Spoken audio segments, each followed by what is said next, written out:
എടക്കരയിൽ ഭിന്നശേഷിക്കാരനായ യുവാവിന് ദാരുണമായി മർദ്ദനമേറ്റ സംഭവത്തിൽ പോലീസ് കേസെടുത്തിട്ടുണ്ടെന്ന് ഉന്നത വിദ്യാഭ്യാസ സാമൂഹ്യനീതി വകുപ്പ് മന്ത്രി ഡോക്ടർ ആർ ബിന്ദു. ഏറ്റവും ദൗർഭാഗ്യകരമായ സംഭവത്തെക്കുറിച്ച് അടിയന്തരമായ റിപ്പോർട്ട് നൽകാൻ മലപ്പുറം ജില്ലാ സാമൂഹ്യനീതി ഓഫീസറോട് നിർദ്ദേശിച്ചിട്ടുണ്ടെന്നും മന്ത്രി പറഞ്ഞു. എടക്കര ഗ്രാമപഞ്ചായത്തിൽ ഇന്ന് ദാരുണമായൊരു സംഭവം ഉണ്ടായിരിക്കുന്നു. ഭിന്നശേഷിക്കാരനായ ഒരു യുവാവിന് നിർദ്ദയം മർദ്ദനമേറ്റിരിക്കുകയാണ്. ശാരീരികവും മാനസികവുമായ വെല്ലുവിളികൾ നേരിടുന്നവർക്ക് അർഹമായ പരിഗണന നൽകേണ്ടതുണ്ട് എന്ന് നിർദ്ദേശിക്കുന്ന RPWD ആക്ട് നിലവിലുള്ള ഒരു രാജ്യമാണ് നമ്മുടേത്.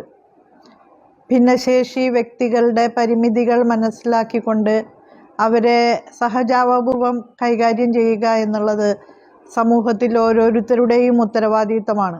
അതിന് വിരുദ്ധമായ നിലയിൽ ജിതിൻ എന്ന ചെറുപ്പക്കാരനോട് പെരുമാറിയിട്ടുള്ള വ്യക്തികൾ ആരായാലും തന്നെ അവർ മാതൃകാപരമായിട്ടുള്ള ശിക്ഷ അർഹിക്കുന്നുണ്ട് എന്ന് തന്നെയാണ് സാമൂഹ്യനീതി വകുപ്പ് കരുതുന്നത്.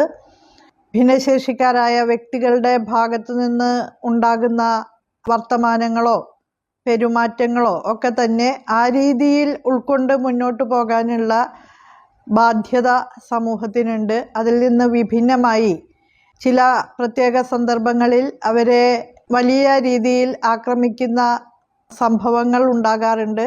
അത്യന്തം അപലപനീയമാണ് അത്തരം സന്ദർഭങ്ങൾ. എടക്കര ഗ്രാമപഞ്ചായത്തിലുണ്ടായ ഈ സംഭവത്തിൽ സാമൂഹ്യനീതി വകുപ്പ് മന്ത്രി എന്ന നിലയിൽ പ്രതിഷേധിക്കുന്നു. സാമൂഹ്യനീതി ഓഫീസർ ഈ വിഷയത്തിൻ്റെ ഡീറ്റെയിൽസ് അറിയിക്കണമെന്ന് ഇതിനകം നിർദ്ദേശിച്ചു കഴിഞ്ഞിട്ടുണ്ട്. പോലീസുമായി ബന്ധപ്പെട്ടുകൊണ്ട് ആവശ്യമായ നടപടികൾ സ്വീകരിക്കുന്നതിനും ഇടപെടലുകൾ ഉണ്ടായിട്ടുണ്ട്.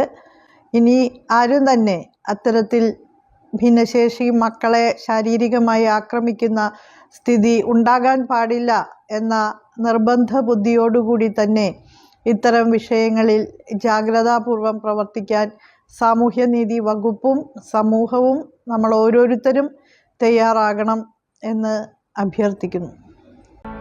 വല്ലാത്തൊരു വൈബാണ് WIC ക്യാമ്പസിന്.